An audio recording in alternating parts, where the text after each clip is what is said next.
middle of concrete jungle. Whoa, yeah. I got this feeling deep inside in me, saying I am poor. No, no, I still believe I'm still living, so I must sing for the voices that can't be heard anymore, saying black butterfly flying high in the sky, black butterfly flying nowhere, nowhere, black butterfly flying high in the sky, black butterfly flying nowhere, nowhere.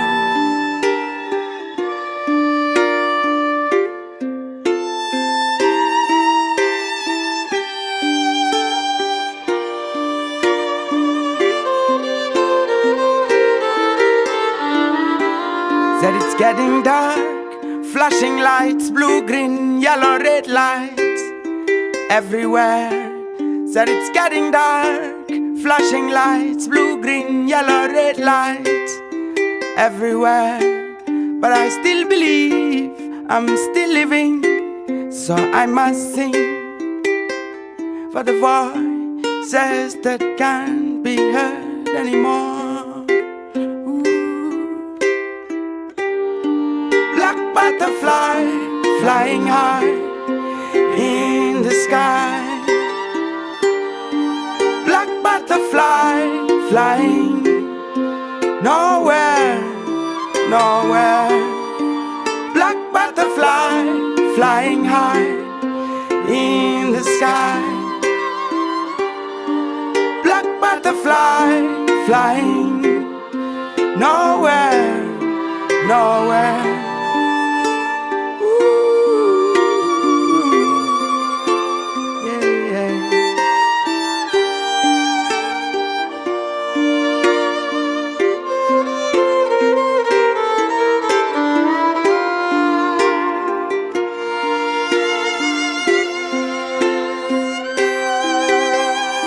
Koliran sapan nanan, chup chup an.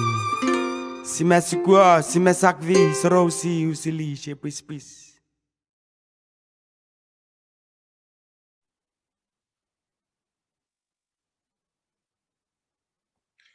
Welcome and thank you to Tio and to the Wontok Music Foundation for making his song Black Butterfly from his recent album Sarusian available to us today. Tio's from Vanuatu and the vision is from his spectacular home island of Ambrym. My name's Andrew Carriline. I'm the chair of the ICDP Foundation. I would like to acknowledge the traditional owners of all of the country throughout Australia on which we meet virtually today, and the Gadigal people of the Eora Nation, the traditional owners of the land where I am physically present in Waterloo.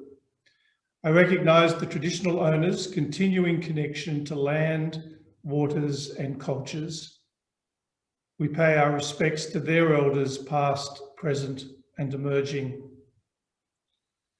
I'd also like to specifically welcome with us today at this virtual launch the Honourable Afamasaga Lepuai Rico Tupai, Peter Kenaloria Jr., my board colleagues from the ICDP Foundation, representatives from the Department of Foreign Affairs in Canberra, and many other friends and colleagues from Australia and across the Pacific.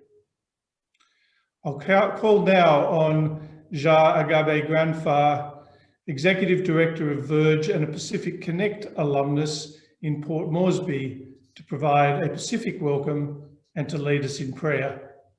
Zha?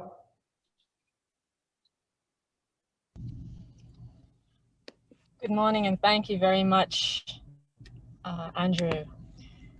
Daba namona, ebo moyai, nabi moy daimo, bona, nahana momoyam. Kia ora, talofa lava, nisa bonaka, malo elele, Kia orana. Noaia. Maori. Whakaolofa lahi atu. Talofa. Maloni. Tēnā koutou katoa. Good morning, true. Loyuplo geta. G'day. And our warmest Pacific greetings to each and every one of you. It's my pleasure to share a prayer from the Baha'i Writings for gatherings this morning. O divine providence, this assemblage is composed of thy friends who are attracted to thy beauty and are set ablaze by the fire of thy love. Turn these souls into heavenly angels. Resuscitate them through the breath of thy Holy Spirit. Grant them eloquent tongues and resolute hearts. Bestow upon them heavenly power and merciful susceptibilities. Cause them to become the promulgators of the oneness of mankind and cause of love and concord in the world of humanity, so that the perilous darkness of ignorance, prejudice may vanish through the light of the Sun of Truth. This dreary world may become illumined. This material realm may absorb the rays of the world of spirit.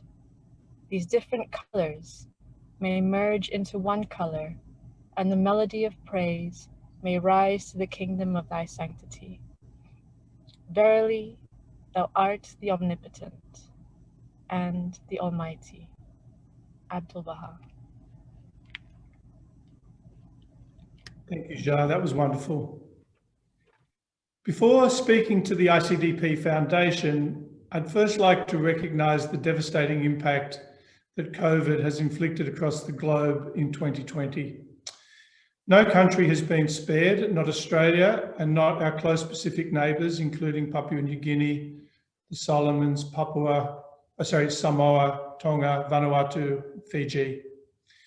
We truly hope that things can return safely to a new sustainable normality in the first half of 2021.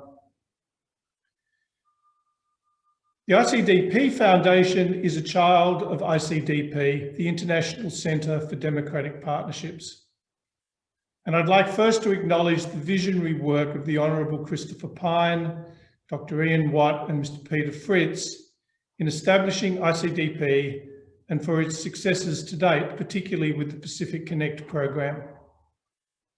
The ICDP Foundation will be affiliated with ICDP and will be an important source of funding within the broader ICDP ecosystem.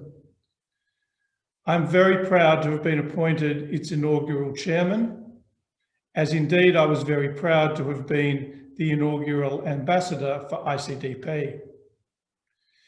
Our aim is to have the ICDP Foundation registered as a charity and to achieve DGR status as an overseas aid fund. These registration processes are underway and we hope to be fully operational in early 2021. We'll seek donations from individuals and companies across the region with an aim to generate a capital fund and an annual income stream. The income of the fund will be used to support a range of endeavours across the Pacific in collaboration with our local partners. The ICDP Foundation has a broad remit across areas including education, cultural preservation, health, and the natural environment. We already have programs that we'd like to get started on. Dr. David Mulford, the previous headmaster at Newington College, is with us today. Through the affiliation between Newington and Tupou College in Tonga, David and Alafaleti Atiola, his Tongan counterpart, have recognised a need to create tertiary educated teachers in Tonga to build the bench strength of the young Tongan community, which over time will create sustainable jobs in country. The ICDP Foundation will help support this initiative. I'm thrilled now to pass to the Honourable Simon Birmingham. The Minister was appointed as Minister for Finance in October 2020, following his appointment as Minister for Trade, Tourism and Investment in August 2018. Simon also holds the responsibilities of Leader of the Government in the Senate, as well as Special Minister of State, having previously served as the Deputy Leader of the Government in the Senate. Simon recorded this video just a couple of days ago from his ministerial office in Canberra. Thank you. Hello to all of our close friends and partners in Australia and across the Pacific who have been working hard to make the International Centre for Democratic Partnerships Foundation a reality. While we are apart for now, this message marks the launch of this important foundation, and I am delighted to be involved. I begin by congratulating Foundation Chair Andrew Carriline and Foundation board members, including my former colleague, the Honourable Christopher Pyne, for starting this great initiative. I also commend the International Centre for Democratic Partnerships, the Organisation for Economic Cooperation and Development, and Global Access Partners for their plan to host a Pacific and Small Island Nations Summit in 2021. Partnership is key to how Australia works in the Pacific, ever more so at this great time of economic change and disruption. So this foundation is right for our time, forging relationships between the Pacific and Australian peoples to jointly tackle the big policy issues facing our region. It will support development initiatives in education, cultural preservation, health and the natural environment. This has been a very difficult year for our region. The pandemic has severely limited movement between Australia and the Pacific. It has disrupted jobs and threatened livelihoods, placing added stress on Pacific health and education systems. Australia is determined, though, not to just watch from the sidelines as our region struggles. Our links to the Pacific region are enduring, and we are committed to playing our part as a trusted and reliable member of the Pacific family. But we can't do this alone. We need strong partnerships and coalitions to help us to tackle the challenges ahead. This is why Australia's partnership with the International Centre for Democratic Partnerships is so valuable. And I want to thank you for taking this work forward. I welcome the focus of the Foundation on, amongst other important issues, education. Australia has a long history of supporting Pacific people to pursue successful careers, equipping them with new skills and knowledge to make a difference at home and as citizens of our region. Our investments in education through our overseas aid program, which add up to some $200 million per annum, enable young people to gain the skills they need for life and work. We know that education and skills will continue to play a key role in the region's economic recovery. So further investment by the Foundation in scholarships to help talented Pacific students, particularly women and girls, attain tertiary qualifications is commendable and valued. As I mentioned before, COVID-19 is having a big impact on the economies of many Pacific countries. In response, this year's federal budget made the Pacific a priority like no budget before. As part of the budget, Australia committed an additional $304.7 million towards a 2-year Pacific COVID-19 response package to help Pacific governments recover from the economic and fiscal shocks of COVID-19.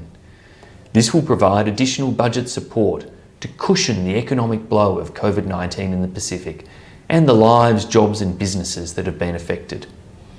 The 2-year package builds on our existing bilateral partnerships and investments in the region and will deliver and enhance the Australian government's Partnerships for Recovery strategy. It adds to Australia's $4 billion development program as well as our Pacific Step Up. Increased trade, investment, labour mobility and economic integration with the Pacific is essential to drive sustainable economic growth in the region. This is where PACER Plus, Australia's newest trade agreement with the region, presents new opportunities. Set to enter into force this week, PACER Plus covers goods, services and investment. and is tailored to the trade and development needs of the region. It will be a significant avenue for aid for trade and for addressing binding constraints to trade. No trade deal or budget measure is possible without the strong relationships to drive them forward. So I commend the Foundation on this, the day of its launch, and wish its members every success in the years ahead. I wish you and your team the very best and look forward to hearing about the outcomes from the summit, knowing that your passion and commitment is complementary to all of Australia's in building and strengthening our relations and the success of all of our Pacific friends and the deep partnerships that we share. Thank you very much. Can I now move on and introduce Catherine Fritz-Kalish to launch the GAP Summit for the Pacific and Small Island Nations. Catherine is the co-founder and managing director of Global Access Partners. Over the last 20 years, under Catherine's guidance, GAP has grown to be a proactive and influential network which initiates high-level discussions at the cutting edge of the most pressing commercial, social, and global issues of today. Thanks, Catherine. Thank you, Andrew. And lovely to see all of you here today. And it's my pleasure to tell you about the GAP Summit for Pacific and Small Island Nations that we have planned for June 2021. This summit will bring together an international group of senior government and business leaders from across our region and beyond to discuss regional challenges. If there's anything we have learned from the COVID pandemic, it is that our value system is flawed. GDP and corporate profits are not what should define us. We need to broaden our value system to include the environment, society, and governance. The Pacific and Small Island Nations are at the forefront of global climate change, and as such, the GAP Summit will focus on environmental challenges in our region. Global Access Partners has been running high-level policy dialogues on complex issues facing Australia and the world for the last 23 years. We usually host these summits from the Legislative Assembly chamber of a Parliament House so that all the participants have a microphone to speak from.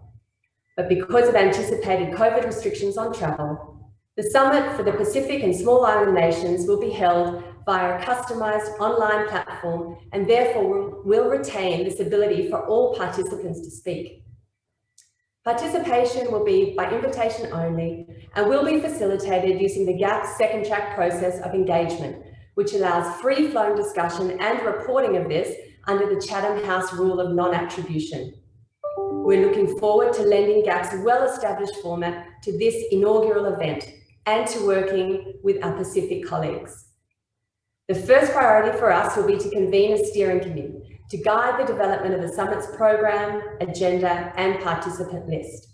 And we are thrilled to be partnering with the Organisation for Economic Cooperation and Development, with whom we have had long-term ties. The OECD seeks to support countries to strengthen their governance mechanisms to accelerate the implementation of sustainable development goals. Our aim is to increase regional resilience and agree on both short and long-term priorities for our shared region. The vision for this summit is that it become a flagship annual event with a particular focus on building long-term connections between participants in order to implement solutions together. I look forward to giving you regular updates on the progress of this summit and of course to welcoming you all in June to the discussion. Thank you. Thank you, Catherine, and I'm sure we all look forward to what will be a fabulous session in 2021. Our final remarks this afternoon will be given by Dr. Ian Watt, AC, Chairman of the ICDP. Many of you will know Ian well as one of Australia's most distinguished public servants, with nearly 20 years at the very highest levels of the public service.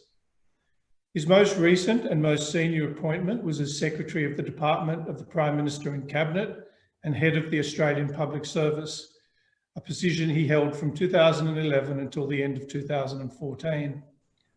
Prior to that, he was Secretary of the Departments of Defence, Finance and Communications, Information Technology and the Arts between 2001 and 2011.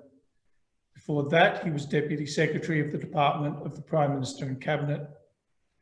Ian now enjoys what I can only call a very active retirement, with his current positions including, and I use that word advisedly, Chair of the International Centre for Democratic Partnerships, Chair of the ADC Advisory Council, and Chair of the Australian Government and Ethical Index Fund. He serves on the boards of Citibank Pty Limited, Smart Group Corporation, the Grattan Institute, and the Committee for Economic Development of Australia, and is a member of the Australian National Maritime Museum Council. Dr. Watt is also a member of the Male Champions of Change, a member of the Melbourne School of Government Advisory Board at the University of Melbourne, a fellow of ANSOG and senior advisor to Flagstaff Partners. He also has an honorary doctorate of letters from the University of Technology, Sydney. Welcome to our launch, Ian. Thank you, Andrew, and thank you for that very kind introduction. I'd like to begin by acknowledging the words of the Minister for Trade and Finance, the Honourable Simon Birmingham, Senator the Honourable Simon Birmingham, and thank him for speaking. As someone who's heard his words before this, all I can say is it was a remarkable endorsement of the work of the ICDP Foundation, of ICDP. He's asked us to let him know how the summit on small Pacific islands goes in the new year, and we will certainly do that. And we look forward to a continuing and concrete engagement with him. I'd also like to thank Theo Massing for his Black Butterfly. Uplifting, spiritual, something for all of us to think about, and something for all of us to think about in these difficult times with the pall over so much.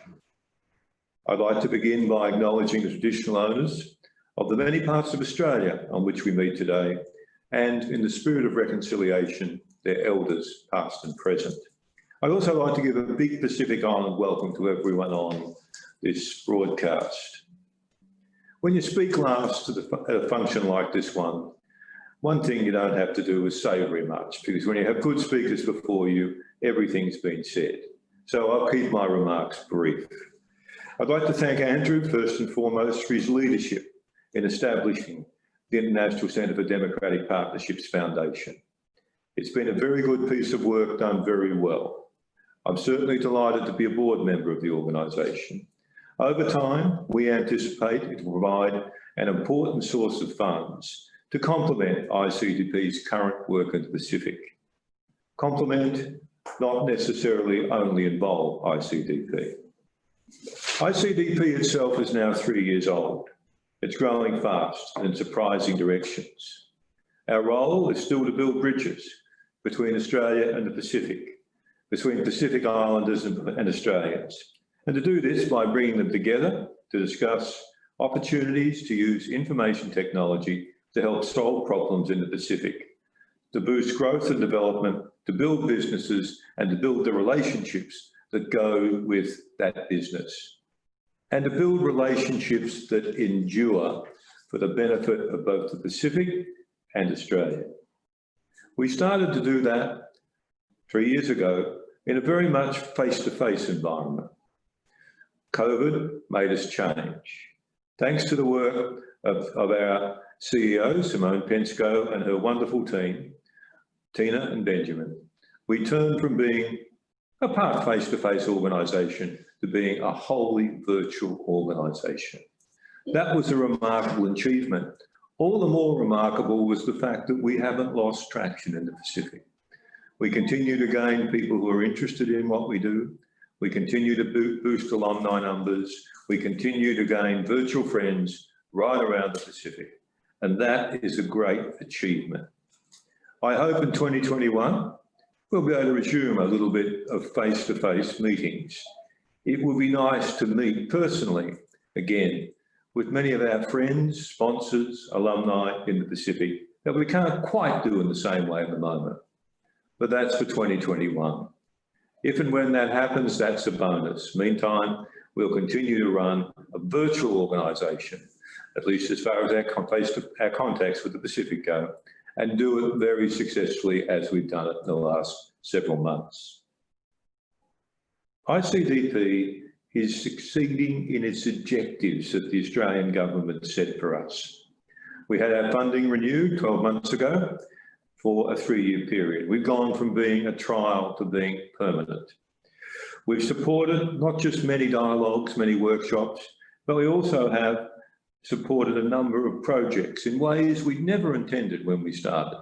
It's been a great initiative. We now have 2 successful projects that have been delivered and about 10 underway. Remarkable work by Australians and Pacific Islanders doing good work together. And that will continue. It's interesting. As the Minister talked about the relationship between Australia and the Pacific, he said 2 things that resonated seriously with me. One was that the relationship was an enduring one. It is an enduring one. It's crucial to both parties. It has to endure. And 2, that Australia is helping the Pacific tackle big issues that they face: education, health, the environment, cultural preservation. When I look at the work of ICDP, it dovetails with the Minister's comments. We are involved in all those 4 areas in the projects we support, in the dialogues we've run. We cover other areas as well, but that hard, solid core is exactly what the Australian government wants to focus on in the Pacific, and so do we. And secondly, we're an enduring organisation, not the least because the bridges and partnerships that we help to build between young, entrepreneurial, IT-savvy folk in the Pacific and in Australia are the things that will endure, and they'll endure long after ICDP itself. Having said that, I plan to have ICDP to have a very long future, and the ICDP Foundation will help enormously with that future. So thank you for listening to me.